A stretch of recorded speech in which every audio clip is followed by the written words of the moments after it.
What is going on, everybody, and welcome back to the Underdog Podcast. Today, I will be recapping Week 2 games here. A lot happened this week. There was a lot of crazy comebacks and stuff like that.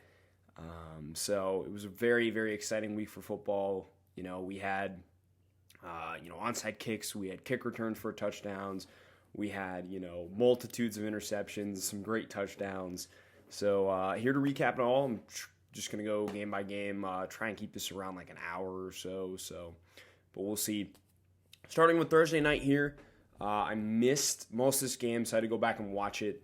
So, big takeaways from this game. Let's start with the winning side of the Kansas City Chiefs. Honestly, I thought the Chargers outplayed them in this game. They just got that interception by Jalen Watson at the end of in the fourth quarter.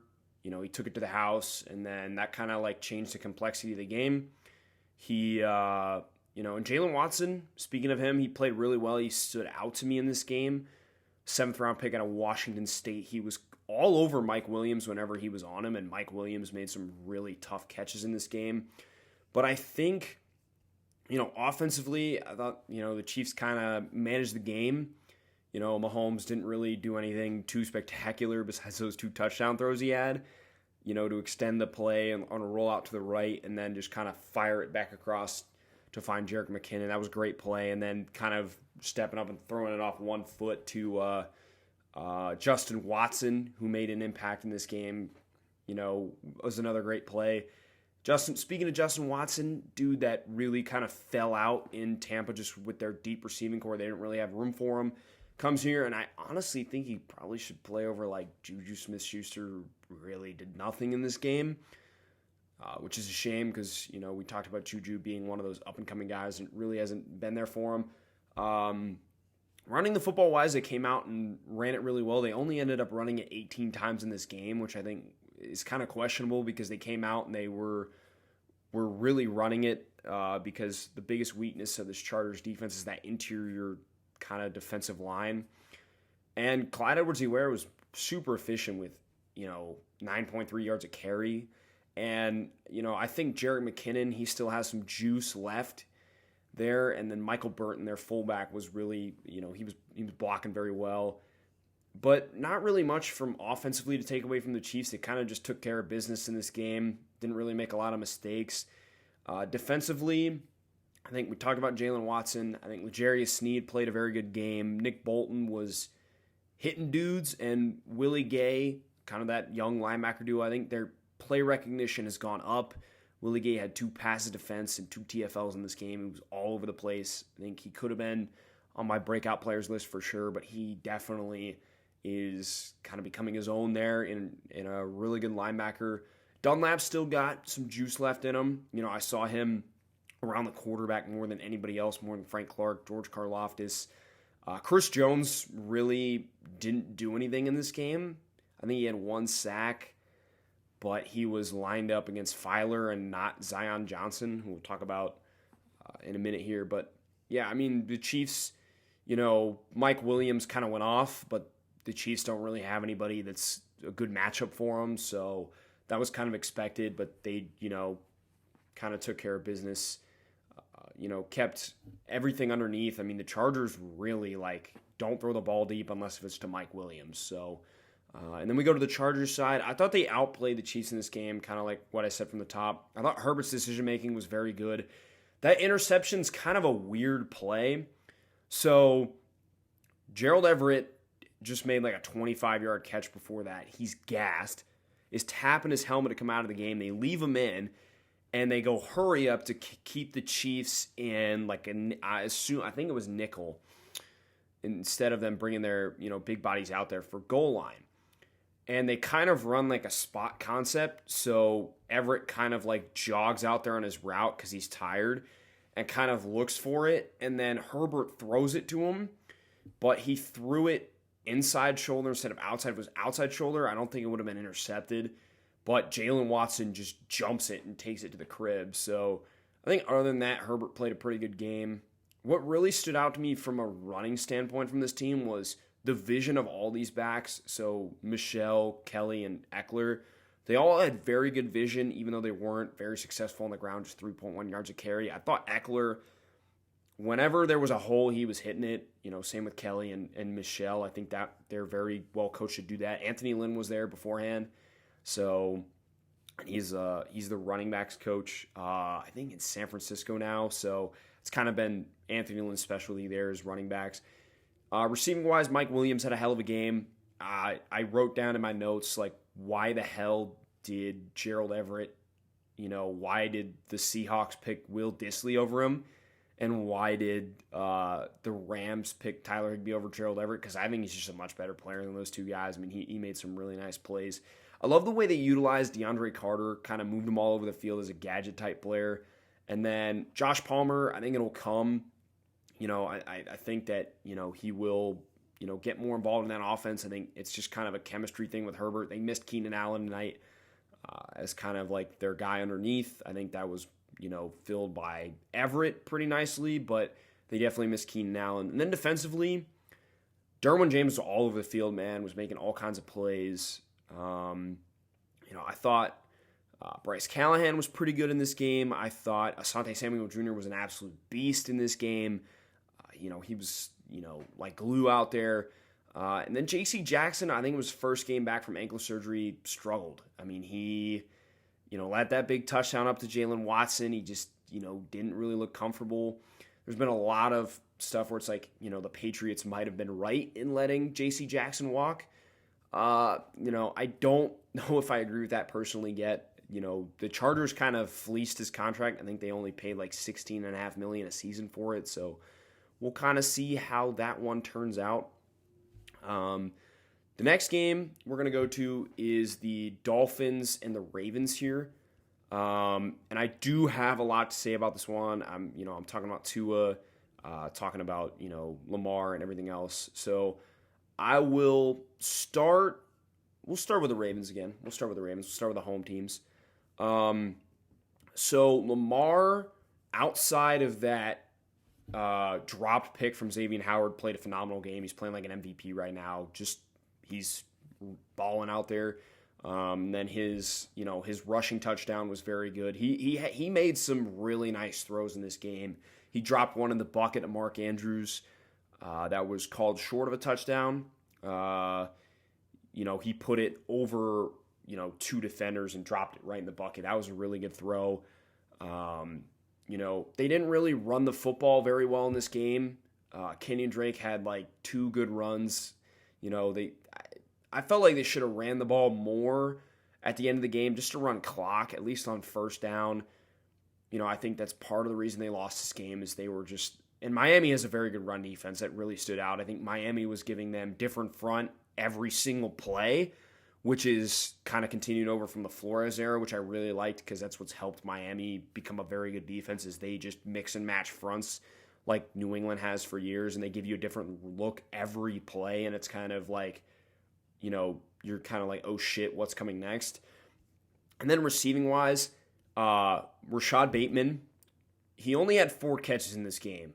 He had 7 targets, but he beat Xavier Howard a lot in this game. Like, he was open a lot, and, I think it's kind of telling that Rashad Bateman's going to be ascending to one of the better receivers in football because he really did. I mean, that slant he scored a touchdown on, Xavier Howard was like 3-4 yards away from him. I mean, and then Rashad Bateman outran Xavier Howard. I think Xavier Howard runs like under 4.4 or 4.4 or something like that to the crib. I mean, he was great. Mark Andrews was great as always. Devin Duvernay with that kick return was awesome. I will say, Isaiah Likely, a lot of people were kind of he was one of the more polarizing guys in the draft. I had him as my tight end too, just because I thought he was kind of a poor man's Kyle Pitts. He's kind of a poor man's Kyle Pitts, I'm not going to lie. He's a really good athlete, had some really good catches in this one. I think the one where it was the last drive from Baltimore and Lamar kind of put it here, it was a tough catch, but I still think he should have made it. I wish that Atlanta would use, Kyle Pitts like Baltimore does Isaiah Likely because I think it would really benefit them, and they just don't do it, and I don't understand why. And Josh Oliver's getting in there as a blocker. over Charlie Kolar, who's not a great blocker. But I think Charlie Kolar and likely kind of need to rotate more, but that'll be in due time. Defensively, Marcus Williams, man. Marcus Williams, he's a beast. He's an absolute beast. The play he made to intercept Tua coming over is great. I mean, he was all over the field in this game. Probably the best player on the field defensively for Baltimore in this game. Marlon Humphrey was a little shaky in the first half and then kind of settled in. He was, pretty good. I think also Damarian Williams, I think they have something there. The 4th round pick out of Houston for Baltimore. Thought played a good game. And then Kyle Hamilton. I'm sorry, Paul. I'm going to shred your guy. But Kyle Hamilton probably is one of the biggest reasons why they lost this game. So on the Tua touchdown to Tyreek Hill in the post route, Kyle Hamilton is deep. He's on the side with Marcus Peters. And so the concept is a post and then a cross from Jalen Waddle. And they had been beat by the cross a couple times in that game. So Hamilton goes to jump it. And as he does that, he realizes, oh crap, because Marcus Peters is getting, Tyreek Hill is past Marcus Peters at this point. And he goes, oh crap, and it's too late for him to be able to make a play on the ball. However, Tua horrendously underthrew this ball, and it was almost intercepted by Marcus Peters. So kind of got lucky on that one. Jalen Armour-Davis looked really good in this game. There was a miscommunication with him on the other touchdown that Tyreek just ran by him. He thought he had safety help, and no one rotated. So Marcus Williams rotated down, and no one rotated over. I think they thought it was cover. They thought it was corners, or they thought it was cover 2. I think that's what Jalen Armour-Davis thought, and it wasn't. The deep guy, I think, was Clark, or I think it was Clark, and he was like on the would have been right side of the field and not the left, and Tyreek just ran right by him for a touchdown, but that stuff happens. Going to the Dolphins side. So in this game, I believe I counted, I think it was 6 RPOs. Let me check my notes here. I think it was 6 RPOs that were thrown by Tua. There was a couple that were like ran. So I think it was 6 RPOs and I think like 3 or 4 screens. And he threw a touchdown on a screen to Waddle, who made a bunch of guys miss. Miami's offense it works for sure. I mean, it definitely maximizes the potential of big plays to Waddle and to Tyreek Hill. But I just, Mike McDaniel, I give full kudos to. I was wrong about him for sure. We'll see this week how it does with Buffalo. I think it's going to be a big test for this team. But as far as Tua goes, I think in the first half, it was like old Tua. And the 2 interceptions were let's talk about the first one, because the first and the second one are different. The first one, it was a good read because Hill was open. It was just bad ball placement from Tua. He put it on the inside shoulder instead of the outside. If it was outside, it probably would have been a catch. Maybe a breakup, because Marcus Williams did have a good break on the ball, but Marcus Williams ended up tipping it and then picking it. So that was on him. And then the other one, it was a weird play. So Waddle was running a go, and I think it was Damarian Williams, or no, Marlon Humphrey was on him. And Tua looks off Marcus Williams, the safety, is looking this way and then just kind of throws it back left, kind of a no-look pass. And Marcus Williams just books it and intercepts it. So that was a strange play from Tua. I mean, I don't know what his mindset was on that play, but it was intercepted. But his second half was the best I've ever seen Tua. He looked like a good starting quarterback rather than a backup. And he was making every right read. He made some incredible throws. The throw to Gesicki, I talked about yesterday. There was a throw to either Gesicki or Waddle, and it was like over like a linebacker and with a corner on the receiver. It was a really good throw. So Tua probably had the best game of his career, objectively, but there's 3 touchdowns I'm not giving him. The screen to Waddle where he made like 3 dudes miss and scored. And then, the post route, which he underthrew, like almost intercepted and underthrew. And then the blown coverage, like I wouldn't give anybody that. I talked about that yesterday. I wouldn't give anybody that. I like Miami's creativity on offense. I like how they're getting different guys involved. Especially with like the uniqueness they're using Mostert and Trent Sherfield had a couple nice plays. Defensively for Miami, I'm not taking away a lot. I think Christian Wilkins had a really, really good game. Stood out to me most. Landon Roberts, really good game. Brandon Jones had a tough game. Guarding Mark Andrews is not easy. But yeah, not much there to take away from the Miami Dolphins. We move on to the Jets and the Browns here. Starting with Cleveland, they outplayed the Jets in this game. They should have won this game. Just kind of bad clock management at the end. So I think there was like 2:09 left. And the Jets were out of timeouts. So if you get a first down, the game's over. So Kareem Hunt doesn't get the first down and goes out of bounds. And then Chubb the next play gets the first down and scores, which you can't really like knock Chubb for scoring. But then the Jets just came down and, I think it was a busted coverage Corey Davis touchdown for the first one. And then, they scored with, got the onside kick and scored with Garrett Wilson. So, Cleveland's going to go as Nick Chubb goes. I think, Chubb could carry this team to be like in a position for the playoffs. But this one's probably going to hurt him a little bit. Amari Cooper's still phenomenal. He's still a very, very good player. Still one of the best route runners in football. And even more underrated now that he's on the Browns, Amari Cooper's still going to be really good. I kind of made a note in this game that I think it should be Amari Cooper targeted first, like have the most targets, then Njoku, and then Harrison Bryant. Because Harrison Bryant like made plays in this game when he had the ball in his hands, and they were the 3 most targeted people. And then after that, David Bell was targeted once, and Donovan Peoples-Jones was targeted once. So, yikes. If you're kind of the Browns fans, you're kind of looking for one of those guys to step up, and they really haven't. Defensively, JOK, stock up. He was very good in this game, very noticeable. Better run defender than he was last year, for sure. I think that's kind of where he stood out. Greedy Williams, or Martin Emerson got cooked in this game by Garrett Wilson, for sure. He didn't look great. Outside of that, I think Myles Garrett had a pretty quiet game. There wasn't really...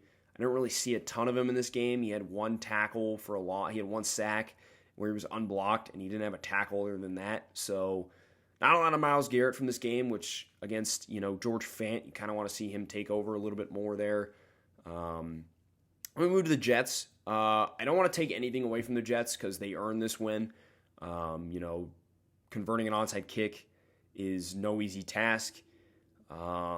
Joe Flacco had probably one of the best games of his career, honestly. He was, the completion percentage doesn't show it, but he made a lot of really good decisions, made a lot of really good throws, kept his team in the game. Garrett Wilson coming out party. I mean, he was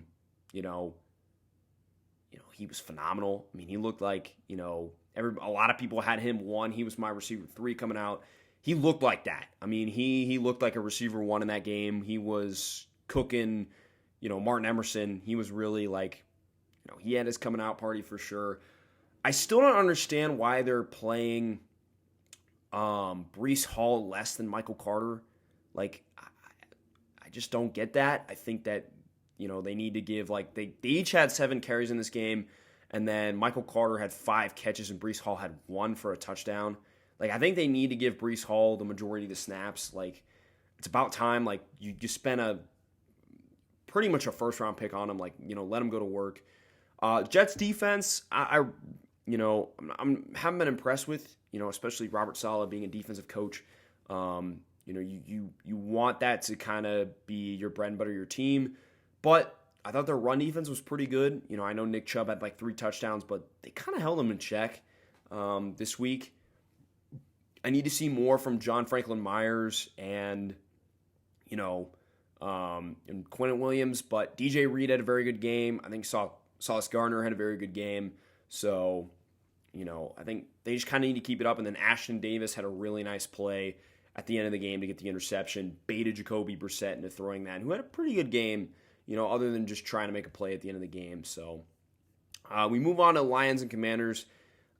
This one I don't really have a ton to say about. I mean, it was kind of, like I said, a tale of two halves. First half, was all Detroit, and like I said, I think they need to give, DeAndre Swift had 5 carries in this game, and I know he was kind of on a pitch count with a bum ankle, but dude, just let DeAndre Swift be this, what makes this team go, please. Amon-Ra St. Brown is phenomenal. I mean, 8 straight games with 8 catches and 80 yards.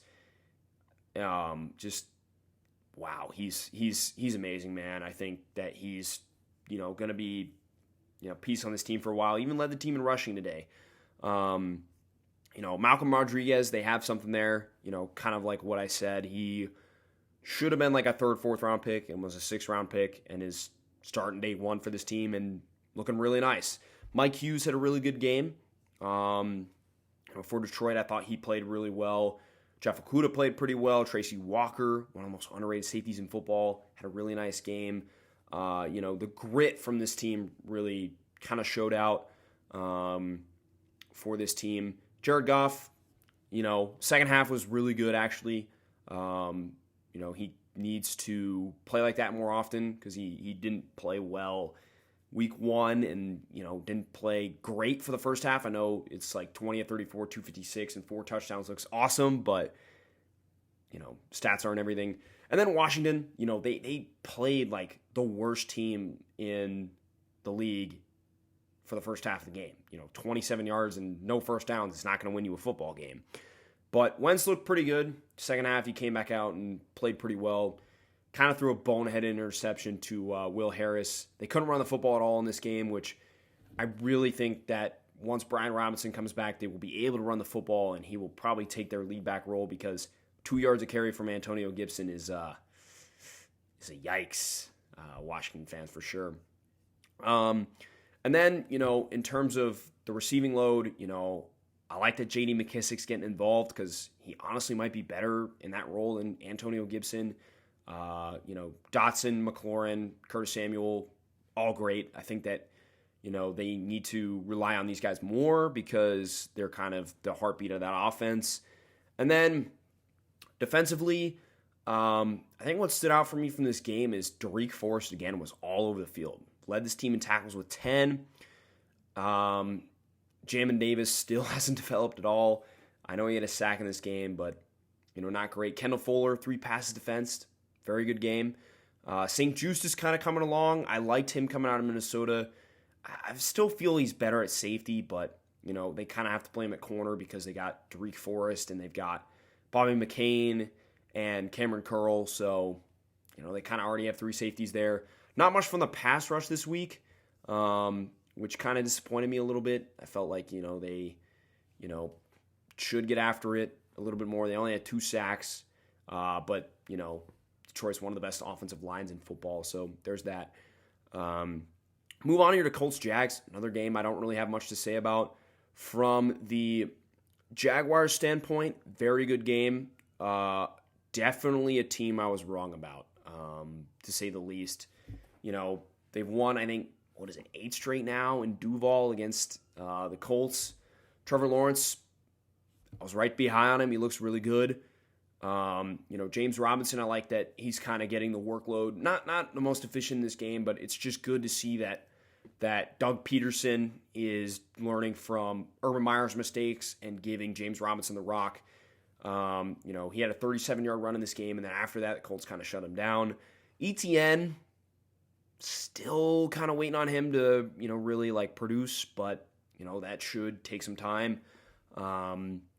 Evan Ingram was very good in this game. Christian Kirk, we're kind of, I think everybody, not just me, I think everybody is kind of being proven wrong by that contract. I think that Christian Kirk is really looking like a phenomenal receiver.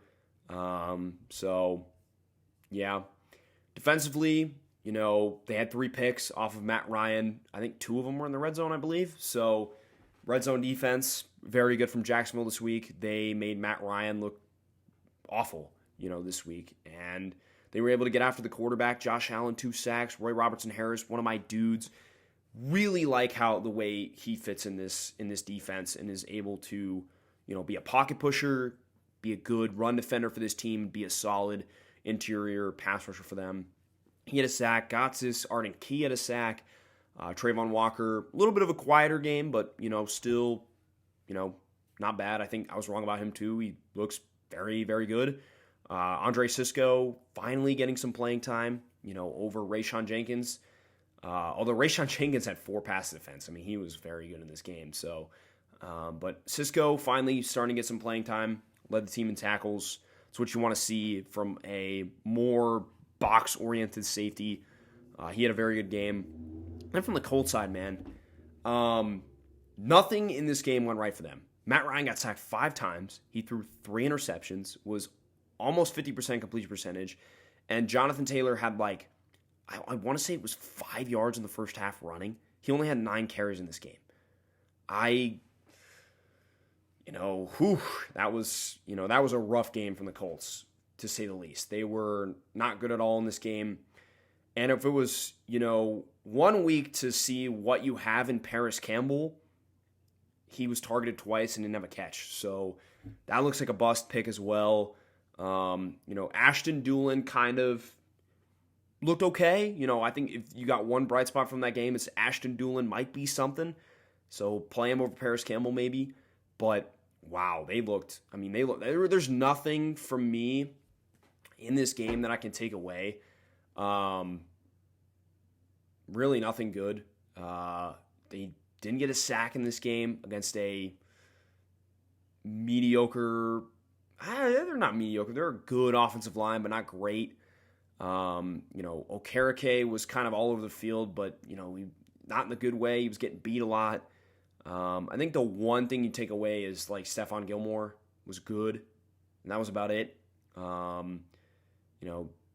I thought this pass rush would be better with, getting Yannick Ngakoue, Kwity Paye taking a step up in year 2. Still got DeForest Buckner. Tyquan Lewis is a solid rotational guy, and it just hasn't been there, man. They really have not looked good at all through the first 2 weeks. And, it's, like I said in the power rankings, it's time to hit the panic mode on this team. They don't look good at all. They just really do not look good from that standpoint. Then we move on to the Bucs Saints, another game that, low scoring game, not really a lot to take away from here. Jameis looked awful. I don't know if it's the back injury or what, but he looked really bad. And Jameis last year was a lot more conservative. I think he was under Sean Payton, was taking less risks.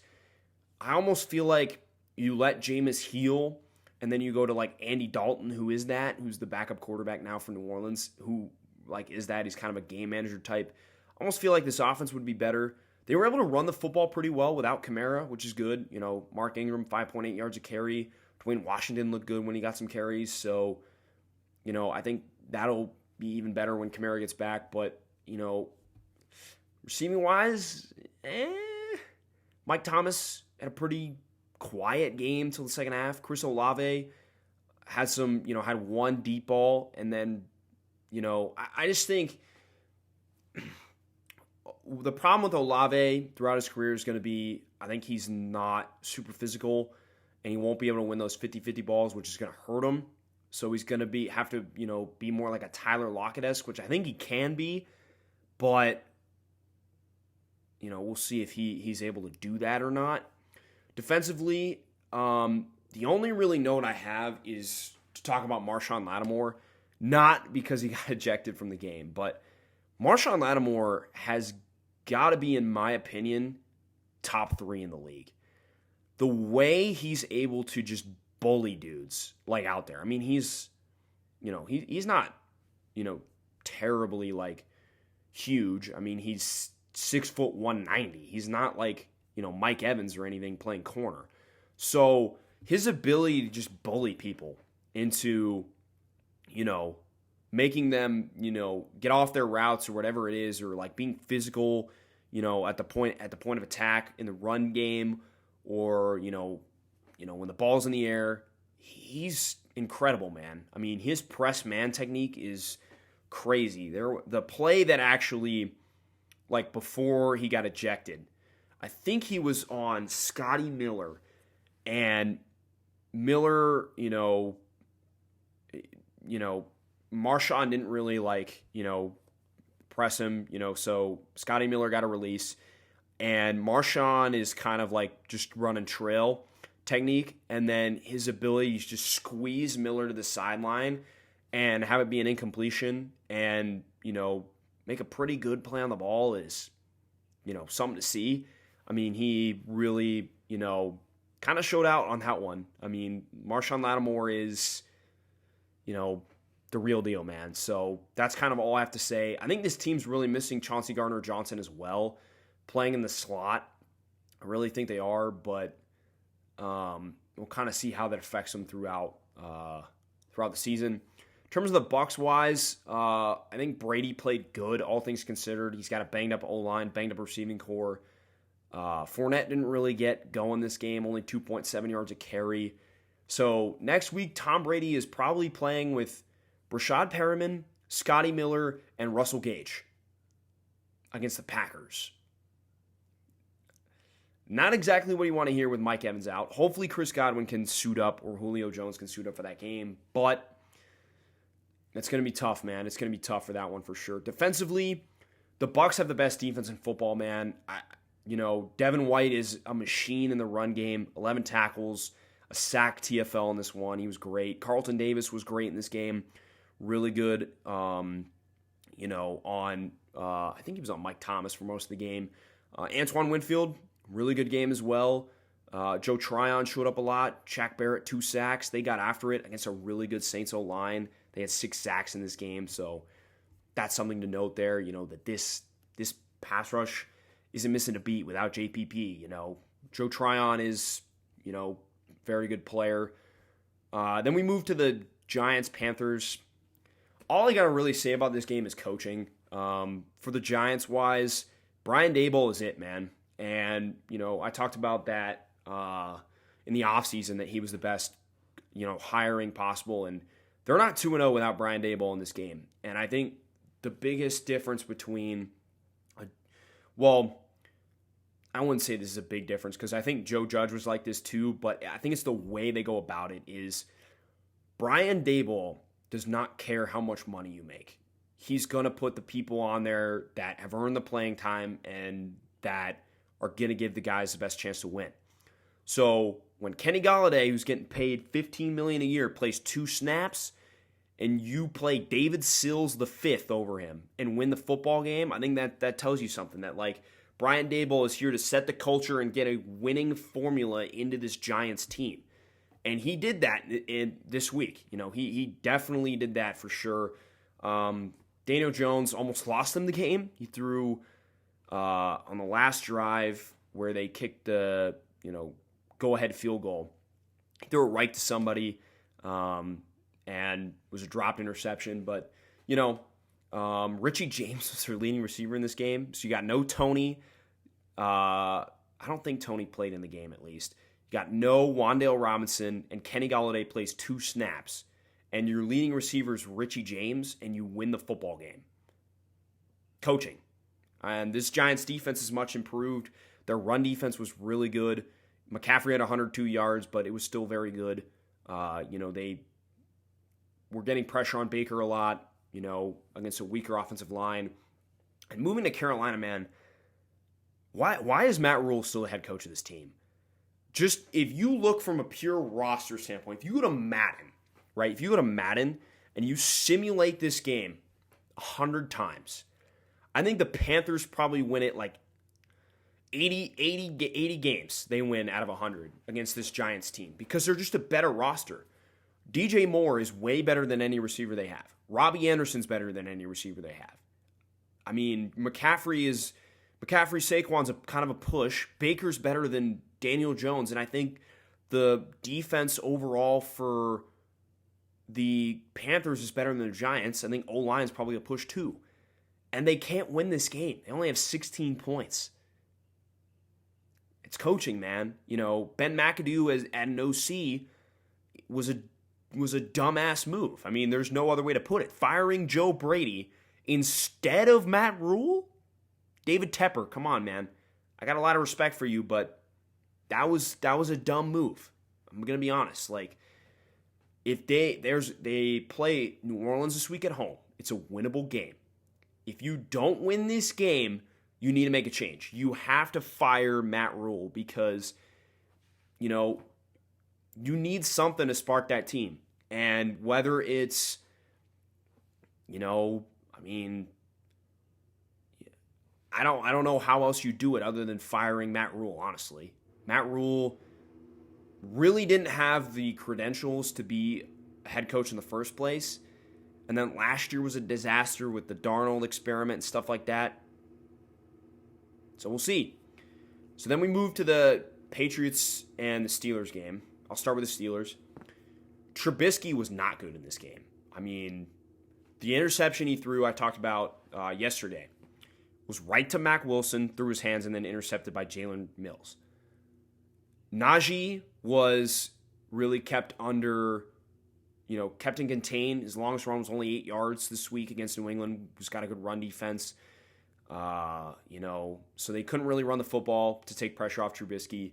None of these receivers really did anything outstanding. Deontay Johnson kind of got the better of Jalen Mills this week, but again, didn't really do anything that was like game-breaking. Najee had some nice catches out of the backfield. Claypool was matched up against Miles Bryant and still only caught 4 balls for 26 yards. Come on, Chase Claypool. Miles Bryant's not that good. What are you doing? Pickens only had 1 catch at the end of the half, and then Freiermuth had a nice touchdown and was targeted a lot, but it was kind of just like dinks and dumps besides the end of the half pass to George Pickens and then a 3rd and 17 play to Deontay Johnson. Defensively, Minkah Fitzpatrick's still very good. He made a really nice play on that ball to Devontae Parker. Made a nice play, and then Cam Sutton should add another pick. I gotta say, man, I was disappointed in this pass rush watching this film. They did not get a sack on Mac Jones and really didn't have a ton of pressures. Cameron Hayward got bodied by Cole Strange. I just got to say that. Cole Strange, Zion Johnson, looking really nice right now for the Chargers and the Patriots. And, 3rd round talent Cole Strange locking up arguably the second best interior defensive pass rusher in football is pretty good sign. Myles Jack had a really good game. He was kind of all over the place, 13 tackles, kind of as he is. Robert Spillane, good in the run defense, was terrible in coverage, as per usual. But Ahkello Witherspoon got mossed. That's going to happen. I just didn't think it would be by Nelson freaking Aguilar, but, that's going to happen. He was in great position, just, didn't go his way there. Moving on to the Patriots side, I'm going to say it, man. Mac Jones was not great in this game. He missed a lot of open guys. I talked about it yesterday. He missed Jacoby Myers in the flat on the 3rd and 2 that he threw to Jonnu Smith, and then the interception to Devontae Parker. Little Jordan Humphrey was wide open over the middle of the field, 20 yards down the field on a dig. He was wide open, and Mac missed him. Running-wise, Mondre and Damian Harris were very efficient in this game. They need to do that more often. They need to do what they did last year and just run the offense through these two and really use these guys early and often. I think that, we need to see Damian Harris and Ramondre Stevenson get the ball earlier. Receiving wise, Kendrick Bourne got an uptick in snaps this week, only 3 targets. Would like to see him get involved more. Jonnu Smith, Hunter Henry had 4 targets between the two of them. They need to get more involved. Hunter Henry has been like a bust this season, man. He really hasn't been great. Jonnu Smith wasn't great last year. They need to get him more involved. Devontae Parker, bust to this point in terms of the trade. But Jakobi Meyers, they got to pay this man. I mean, I watched the film back. This dude's always open. I mean, it was kind of like, so last year this free agency, they put I think it was a second round tender on him, which is like $3.76 million. He signed the tender like right before the season, right at the end of the deadline, they signed him. And they went out and they got Devontae Parker in a trade, and they've got Bourne and Aguilar for outside receivers. In my opinion, you let Aguilar walk, you let Bourne walk at the end of his contract, even though I love Kendrick Bourne, and you let Parker walk. You re-sign Jakobi Meyers to like a $8 to $10 million per year on a 3-4 year deal, and you go get somebody in free agency or the draft on the outside that can play football. You need to go do that. And Nelson Aguilar was great in this game. Best game as a Patriot. Phenomenal game. I was very happy with Nelson Aguilar. I was like, finally, this is Raiders Nelson Aguilar. We need this more often, but damn, you better pay Jakobi Meyers, Bill. That's all I got to say, because his connection with Mac is pivotal for this offense. Defensively, this is what I expected from New England. They're going to, play bend don't break defense. Didn't really give, Pittsburgh a whole lot in this game. Kyle Duggar got hurt. Hopefully he can play this week against Baltimore, because I think he's pivotal in that game. He had another very good game this week. Jawan Bentley, who I've criticized in the past, has had a very, very good season so far. He's been their best linebacker for sure. Lawrence Guy had a really good game. So did Dietrich Wise. Both of those guys, I think, had really good games. Matt Judon had a sack in this game. Devin McCourty, still really, really good. Very pivotal to that team. If he gets hurt, they're kind of screwed. Jack Jones, uptick in snaps. Like to see that. I think Marcus Jones was a healthy scratch in this game, so I kind of want to see him play a little bit more. But, Mac Wilson, another good game. Most snaps he's played since like 2019 in the game, or 2020 or something like that. So that was good to see. Patriots defense was what I expected in this game. So then we go to the afternoon slate here. And we start with the Falcons and the Rams. Almost an insane comeback by that Falcons team. But we start with a home team here, the Los Angeles Rams. It kind of took care of business in this game. Matt Stafford, kind of wanted to give this game away with interceptions, to a bad interception to Michael Walker, and then a really good play by Casey Hayward there. But they were fine. I think Stafford still needs a little bit of work for sure. Darrell Henderson was good in this game. And Cam Akers actually got the bulk of the carries with 15. I didn't even know that till I went back and watched this game.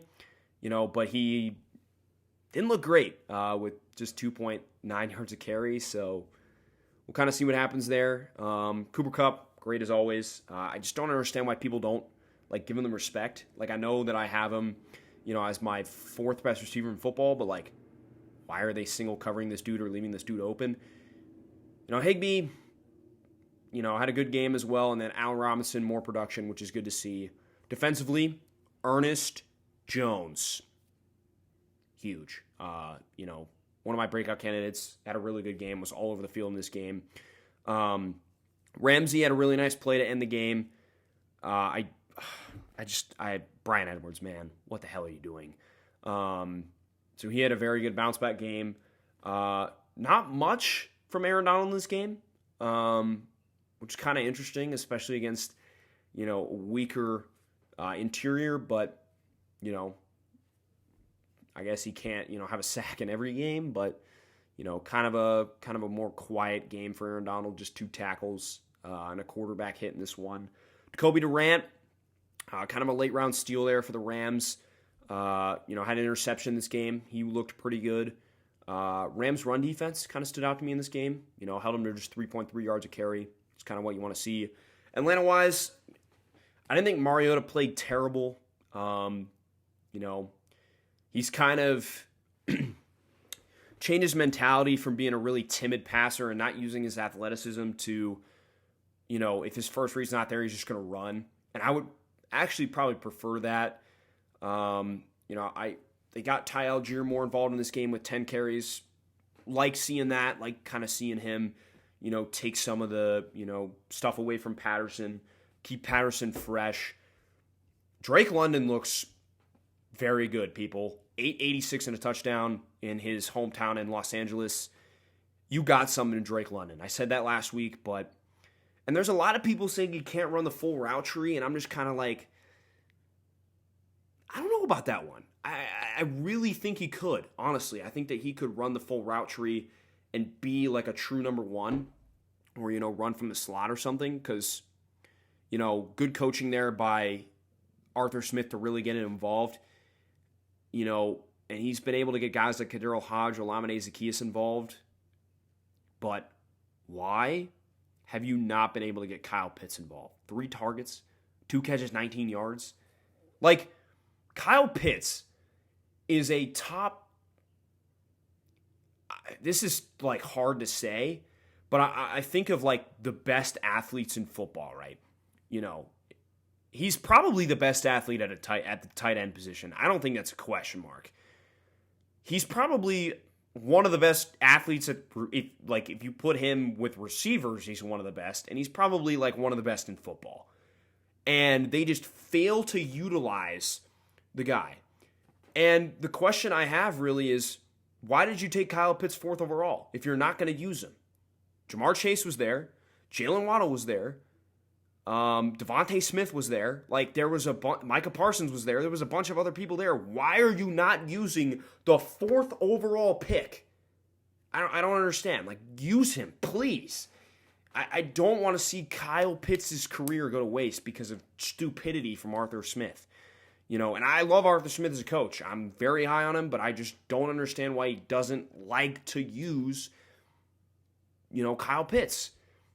And then defensively for this team, Terrell, had a tough time against Cooper Kupp, as anybody would, but I think he'll bounce back. Michael Walker looks really good.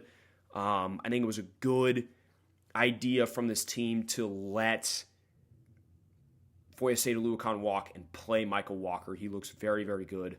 Ogundeje had a sack in this game. Looked pretty good. Arnold Ebiketie looked good when he was out there. Taquan Graham was getting some pressure on the quarterback, which I like to see.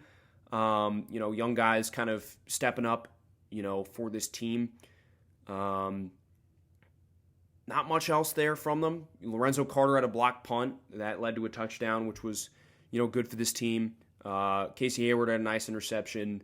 I talked about the Michael Walker interception as well. So, not much on defense other than they were able to hold them to just 10 points in the second half, really give their offense a chance to win in this game. It was a winnable game for Atlanta. They just, couldn't pull it out.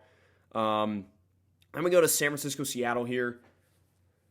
Man, what a heartbreaker for Trey Lance. I had him as, the one quarterback on the breakout list there, and that just sucks. I mean, and I saw a tweet. It really puts San Francisco's agenda back a full year.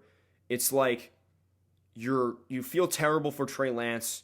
You're glad you have Jimmy G as a backup quarterback, but you kind of know what this team is now. And Jimmy's not the future. They've already kind of established that. He's not the future of the team. So if Jimmy plays well, he's probably going to be a quarterback somewhere else. So you're going to let Jimmy G walk, and you're going to have a guy in Trey Lance heading into year 3 with less than 300 pass attempts in his career. And it's kind of like, what do you do with that? It's a really tough situation for both Lance and the 49ers. You just hate to see that, really. Other takeaways from this game is that, Elijah Mitchell's hurt and they're going to be fine. Jeff Wilson stepping up. Tyrion Davis-Price stepping up.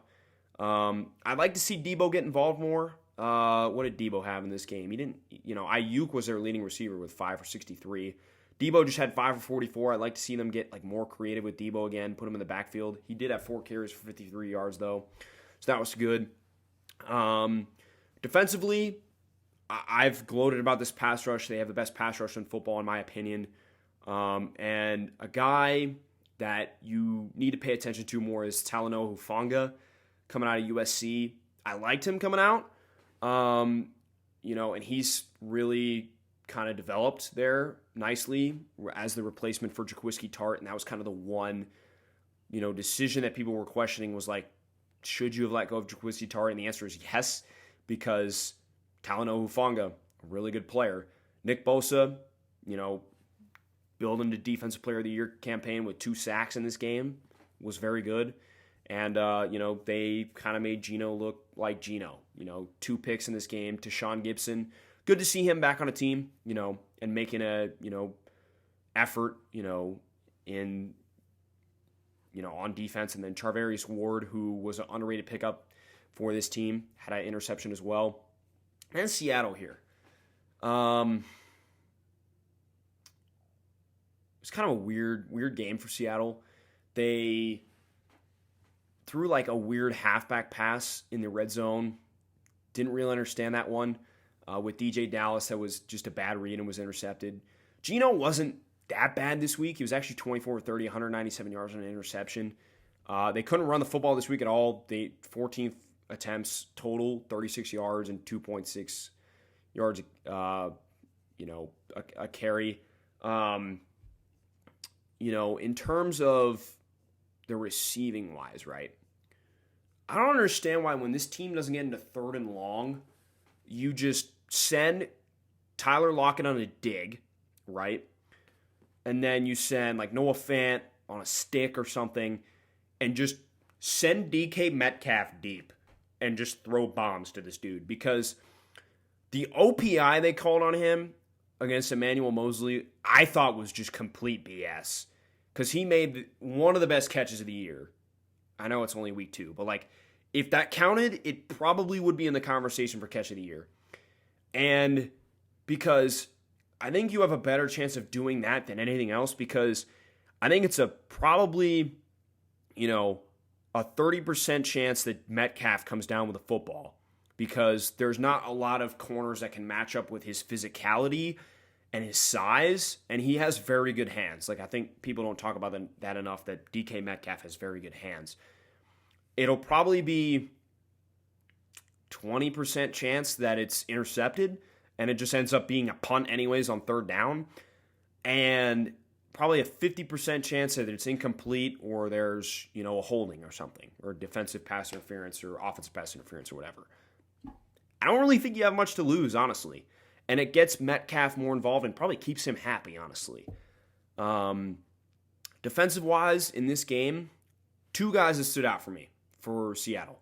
Al Woods, big Al Woods, was in the backfield a lot in this game. He had 3 TFLs, really stood out. And Uchenna Nwosu looked pretty good in this game as well. And Darrell Taylor also had 2 TFLs. Those were 3 guys that looked pretty good. I didn't feel like they played bad. I mean, their one touchdown in this game, I believe, was a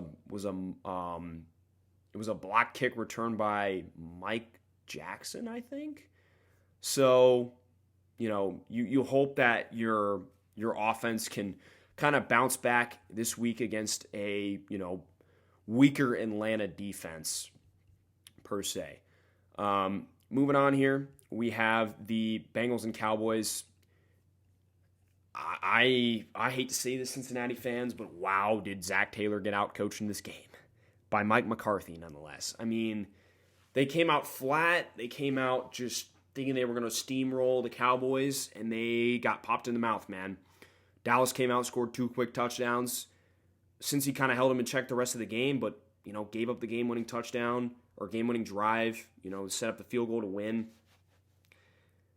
Wow, I mean, I kind of detailed this, in the, power rankings, but man, Cincinnati, they got to figure out their shit, or they're going to, really be, they're going to be in trouble, man. They're going to be in trouble if they cannot figure out what, they need to fix on offense, because Joe Burrow's too talented, that offense is too talented, and there was just a lot of different personnel decisions, kind of like, what are you doing? Like putting T. Higgins in the slot blocking on outside zone when it should be Boyd, because T. Higgins isn't a great blocker. Going empty when they're showing, 6, up front. Just kind of doesn't really make any sense. And Joe Burrow telling Zach Taylor to stop going in empty, and he doesn't listen.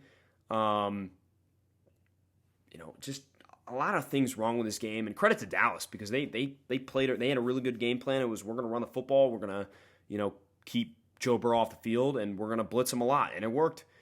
And Dallas came away with a big win to kind of keep their season alive, per se. When Dak Prescott comes back, I think they needed this win. It's a good win for the team. And Dallas has the Giants, I think, on Monday Night Football. The Giants on Monday Night Football, this week. So, another winnable game. We'll see how that one goes. Then we got Houston-Denver, another game I don't have to say a lot about except Nathaniel Hackett. Please figure out how to manage a clock. And they got to really figure out what Russ likes in this offense and what he doesn't, so that he can, so that they can figure out a rhythm and like an identity for offense. I think that they just don't have one right now, and they need to figure out one. Defense was good in this game. Randy Gregory, I saw him making plays. Bradley Chubb was making plays. Hopefully Pat Surtain's okay, because I think he went out with an injury, and they're already missing Justin Simmons. So hopefully that Pat Surtain's just fine, and he's just a little dinged up. And then Houston's standpoint, I've kind of seen enough of Davis Mills. He's just kind of whatever. Fine arm strength, fine pocket management. He's just fine. Probably a decent backup, but not much. And Brandon Cooks continues to be Brandon Cooks. He continues to be one of the most underrated players in football. He continues to be one of the best receivers in football. And he really had a good game this week. And then I think that Houston needs to, go more to Dameon Pierce and really, rely on him. I think they this week especially, they're playing Chicago. I want to see Dameon Pierce get like 20 carries, 25 carries, because what did he have in this game? He had 15 carries for 69 yards, 4.6 yards. It was better than last week, but they need to keep doing that. Nico Collins, I thought, kind of showed out, had a nice game. And then, defensively for this team, Christian Kirksey had a really good game, one of his best in a long time. And Rasheem Green, a sack and a half, showed out on the film. Jonathan Grenner only had one tackle, but he had a sack, so making it count, I guess. And I talked about this yesterday, is they don't have a lot of talent on defense other than like Jonathan Grenard, Derek Stingley Jr., Jalen Petrie. That's probably it in terms of like core guys you want to have on that defense. But they fit Lovey's scheme very well. And Lovey's going to get the best out of these dudes, man. Lovey will get the best out of these dudes. I think a lot of people criticize Lovey Smith. They criticize the hiring. I'm a big Lovey Smith fan. I just kind of believe in what he's done. And I think he's going to be able to get the most out of this team that he possibly can, in my opinion. And at least defensively, he will be able to do that. Then we have another collapse in the Raiders and the Cardinals here. Raiders were up 23-7 in the fourth quarter and lost this game, man. And Derek Carr played a better game than he did last week, but it still wasn't great. I think that the lack of a good offensive line is starting to get in his head, and he's going to more of that check down Derek Carr that he was in the past. I like to see some more Zamir White in the run game. He had one carry in this game. I'd like to see kind of a more like 60-40, 70-30 split on the carries between him and Josh Jacobs. Josh Jacobs is very good, don't get me wrong. I like what I've seen out of Zamir White.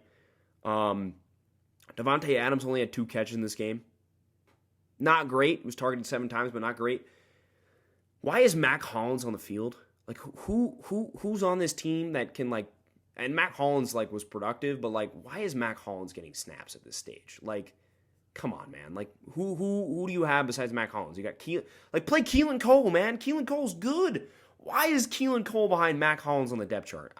Or Teron Johnson, who I love. Like, why are those two behind Mac Hollins on the depth chart? It doesn't make any sense to me. Waller got more involved in this game, which I appreciate. Renfro kind of had a bad game in this one. 2 fumbles, the game-losing fumble on this team. My boy Divine Diablo was all over the field. 16 tackles.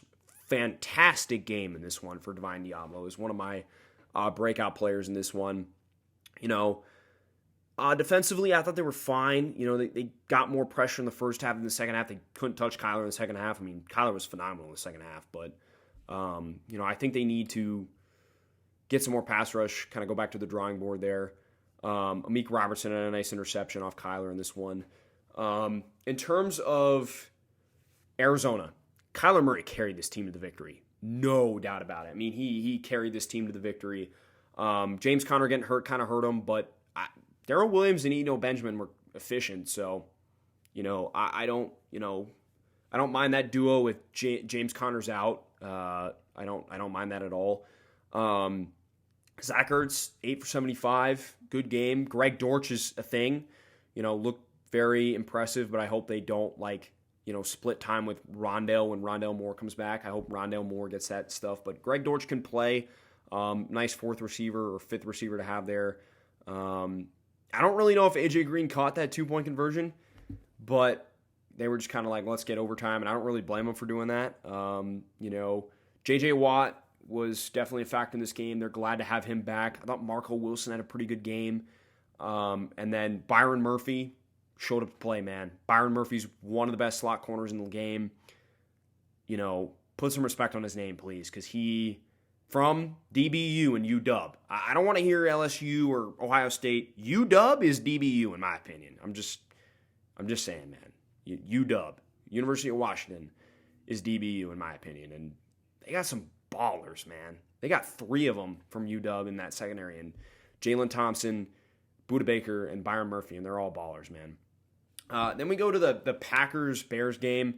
Packers business as usual. I think Aaron Rodgers was better in this game, looked more comfortable, was relying on Randall Cobb and in this game a lot, and I think he needs to do that. I think Cobb, when healthy, is still a very good player, still a really good slot receiver that Rodgers relies on and trusts. And the deep ball, it was at the end of the game to Sammy Watkins. I was kind of like, damn, why could Sammy Watkins not do this the entirety of his career? If there was one guy who was like a bust or didn't turn out to be as good as he should have been, and I could change one, it would be Sammy Watkins, because he was just crazy. I mean, that was a non-Patriot draft pick, of course, but Sammy Watkins was good in this game. It's good to have Allen Lazard back. I think that he made an impact for this team. He had a really nice cut on his touchdown, which I think the biggest criticism of him is he's a 6'5" tree that can't run routes. So those are good by him. Got Christian Watson involved on jet touch passes, jet sweeps, screens. I like to see them get him. They got his confidence up now, and I like to see them use him more in the deep game because he's been getting open deep. He just had that one bad drop, against Tampa Bay to open up the game. So I'd like to see him, be more involved in that way. And they're getting Romeo Dubes involved kind of in the same way in screens and stuff like that. So those two will be involved kind of later down the season. Give those veterans, when those veterans are kind of beat up, give them a rest for the playoffs and kind of get those young guys involved. Chicago, or defensively for Green Bay, real quick. Jair Alexander. And I know he's going up against Darnell Mooney and Equanimeous St. Brown, but that interception, that was fun to watch from Jair Alexander. And this defense is one of the best in the game. I mean, they've got Rashawn Gary is, in my opinion, the most underrated player in football. I mean, holy shit, this dude is crazy. The fact that he wasn't on the top 100 players list last season was absurd. Preston Smith, again, another pretty underrated player. I mean, kind of had that really good first year in Green Bay and then kind of tailed off, but looks pretty good in these first 2 games of the season, to be honest with you. Kenny Clark's a beast. I would just like to see them get Devontae Wyatt on the field more often and use Quay Walker as a blitzer more often. They haven't blitzed him once yet. Maybe they're saving it for the Tampa Bay game. Who knows, but we'll see. And then Chicago, Justin Fields is the least amount of pass attempts in football right now. I think he had 15 attempts in this game. 11 attempts in this game. He had 11 attempts in this game. 7 for 11, 70 yards and a pick. What are we doing here, Chicago? He has had 28 attempts in the first 2 games. And, Look, I did have my, reserves about Fields coming out, but this is ridiculous, man. I mean, Justin Fields is being set up to fail right now by the Chicago Bears. There's no other way around it. And they were running the football pretty well in this game. Like David Montgomery, 8.1 yards a carry. Iowa State, man, absolute beast. Khalil Herbert, 4 carries, 9.5 yards a carry. Justin Fields, they were getting involved in the run game, but why don't they let this dude throw the ball? I know he's got like bums at receiver, and Darnell Mooney, their best, receiver, had 1 catch for -4 yards, but like, come on, man. Let him uncork it a little bit. Like, let him show his talent. I just don't really understand why they're not letting him do that at all. Like, they're just, like, putting him on training wheels, which is kind of crazy. And then for this defense, Travis Gibson had a really nice game, 2 sacks. Was very productive in this game. Robert Quinn, got to the quarterback as well. I like that front kind of group. Justin Jones was very productive as well, 2 TFLs. Mike Pennell Jr. getting in there, Armon Watts getting in there. They had some nice film. Nicholas Moreau in kind of a starting role looked okay. Had a couple penalties, but I still think he looks pretty good. Roquan Smith looks better than ever, and they definitely hit on Jaquan Brisker. He had a very, very good game around the line of scrimmage, was making plays. Kyler Gordon had a rough game. Did some good things, did some bad things, got burned by Sammy Watkins on that deep ball. Got burned for a touchdown by Allen Lazard. He'll get there. He'll get there one day, but he did not have the best game, in this one. Moving on to Monday night, Buffalo, Tennessee. Starting with Buffalo here. I can't remember a time where a team week 2 looked like such a powerhouse. I mean, Buffalo looks like they could go 20-0. And I don't say that lightly. They just are a well-oiled machine. And Stephon Diggs is out to prove something. He had a really good first year in Buffalo, and then last year he didn't have as good of a year. Still had a good year, but not at like the great year that he had the first year he was there. He's out here to try and prove he's the best receiver in football. And he's kind of on pace to do that right now. Josh Allen, I put him at my QB... put him at 4 or 3. What did I put him at? I think I put him at 3 to start the year. I think I put him above Brady, just like outlook and stuff like that. He might be the best quarterback in football right now. And I don't really think you have an argument against him. I mean, Rodgers hasn't been the Rodgers of old, and Mahomes has been good, but not Josh Allen good, man. Josh Allen has been ridiculous, man. Absolutely ridiculous from Josh Allen. He's the real deal. And that defense, Greg Rousseau, breakout player that I had, looking nice right now. He's looking really good. Von Miller's still an absolute dog out there. Tremaine Edmonds finally looks like that first-round pick from Virginia Tech that, we all fell in love with coming out when he was like, I think, 17 or 18 years old. I mean, he looks very, very good. This season, Matt Milano had his first career pick with a pick 6. They just obliterated Tennessee this week. And if you're Tennessee, you kind of rip this all down.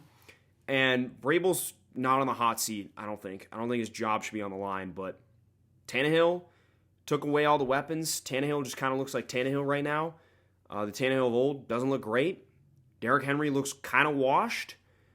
The one thing I can kind of take away from this game for Tennessee is offensively is Treylon Burks looks good.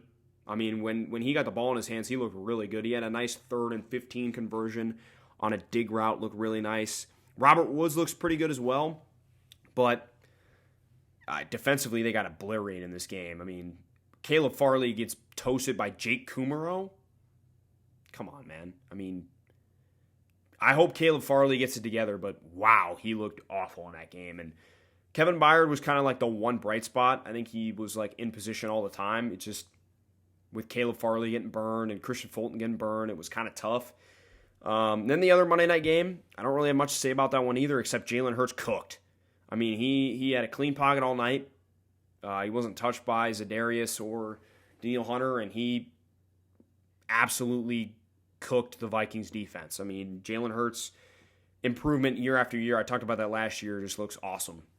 Awesome. And they're finally utilizing the running backs they have in Gainwell and Sanders and Scott the right way, I think. And Devontae Smith got more involved this week, which, is, I think, a big key to their success as an underneath kind of player for Hurts and a really good route runner. Quez Watkins with a beautiful deep pass from Jalen Hurts. There's going to be that like once every couple of weeks where Quez Watkins just gets free, and you love to see that. And defensively, their D-line was, all up in Kirk Cousins, getting pressures on him for sure. TJ Edwards is one of the most underrated players in football. His coverage skills have improved this year tremendously. And Darius Slay, man. Big play Slay that might have been his best game ever. And that's saying a lot because he was very good like the last 2 years he was in Detroit. I mean, he was incredible on Monday night. And Chauncey Gardner-Johnson has changed this defense. I mean, they're like not running vanilla coverages anymore. They are disguising a lot of stuff. They are mixing everything up. And Philly looks great. They look like a legit NFC contender. And Minnesota really disappointed me, man. Primetime Kirk Cousins is just not it. I hope they can get Dalvin Cook more involved, in the coming weeks. And, Jettis, like I said, was bracketed the other day. Adam Thielen had a pretty good game, late in the game where he was getting open and stuff. And Irv Smith dropped a touchdown. So you hope that can get better. This offensive line is not great. They haven't looked great to start the season. So you hope they can get better. And then defensively, Eric Kendricks, for the first time in a long time, looked average. These corners got cooked. Peterson, Dantzler, they got cooked. Harrison Smith was probably their one bright spot on defense. But, yeah, Minnesota needs to go back to the drawing board. They've got Tennessee. No, they don't have Tennessee. Who do they have this week? Who does Minnesota have this week? Minnesota has the Lions this week. So, a tough opponent who's had a really good, offense the first 2 weeks. So they gotta come to play for sure because Detroit will come to play. But that is all for my week 2 recap here. Hope you guys enjoyed the video. Leave a like, subscribe. I'll probably have something out on Friday. I don't know. I haven't decided what it is yet, but we'll see what we're doing. And then hopefully Paul is with me for both the recap and the power rankings next week. But other than that, guys, I hope you are having a great Thursday. Enjoy Thursday night football tonight, Steelers and Browns, and have a great day and peace.